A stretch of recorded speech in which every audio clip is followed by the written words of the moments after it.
Assalamualaikum warahmatullahi wabarakatuh, kawan-kawan sekalian. Menyikapi fenomena yang saat ini muncul di permukaan, khususnya mengenai isu-isu ketenagakerjaan. Salah satunya adalah tentang aturan bagaimana perusahaan outsourcing atau perusahaan alih daya. Nah, di sini saya ingin share ke teman-teman sekalian bagaimana mekanisme untuk si perusahaan ataupun pengusaha yang menjalankan perusahaan outsourcing ataupun alih daya. Nah, perusahaan outsourcing ataupun perusahaan alih daya tersendiri ini diatur di dalam Undang-Undang Nomor 11 Tahun 2020 tentang Cipta Kerja, dan turunannya ada diatur di PP 35 Tahun 2021.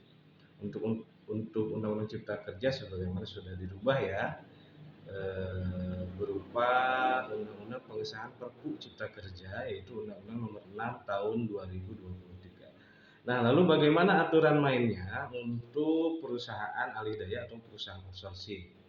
Nah, untuk perusahaan outsourcing hari ini tidak lagi dibedakan antara pemborongan pekerjaan atau job supply, atau penyedia jasa pekerja atau buruh atau labor supply, dan jenis pekerjaan yang dapat dialihdayakan tidak lagi dibatasi hanya untuk pekerjaan penunjang atau non-core business. Nah, ini ada beberapa poin penting terkait aturan perusahaan alih daya. Yang pertama adalah persoalan perizinan. Nah, perusahaan alih daya wajib berbentuk badan hukum dan memiliki izin berusaha yang diperoleh melalui lembaga online single submission atau OSS. Nah, kemudian yang kedua adalah perjanjian kerja. Nah, ini kaitannya dengan hubungan kerja antara pengusaha dengan pekerja. Perjanjian kerja dengan pekerja yang dialihdayakan harus dibuat secara tertulis dan dapat berupa PKWTT atau biasa disebut dengan pekerja tetap, atau PKWT atau pekerja kontrak.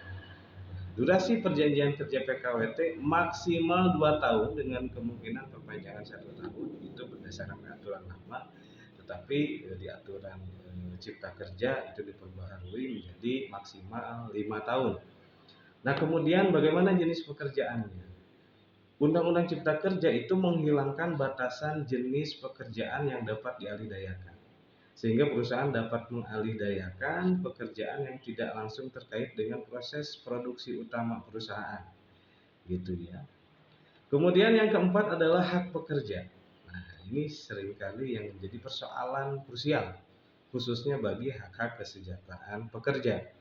Nah, untuk hak pekerja, perusahaan alih daya bertanggung jawab atas perlindungan pekerja, termasuk di dalamnya adalah upah, kemudian kesejahteraan pekerja, kemudian syarat-syarat kerja, serta perselisihan yang timbul akibat perbedaan pendapat ataupun tidak terpenuhinya hak dan kewajiban antara pengusaha dengan pekerja, gitu ya.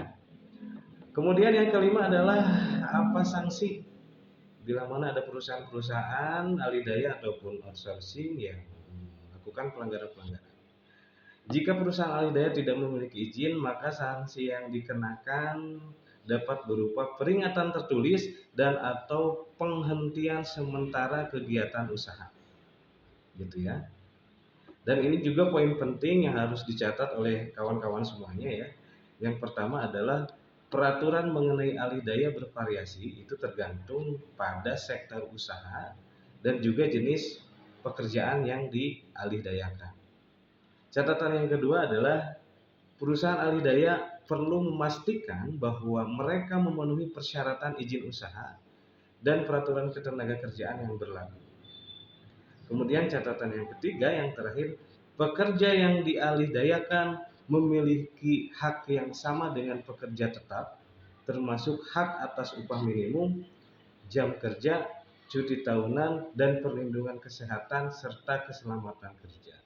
Jadi meskipun kita misalkan bekerja di perusahaan outsourcing ataupun alih daya, jaminan sosial ketenagakerjaan ataupun kesehatannya itu wajib terlindungi.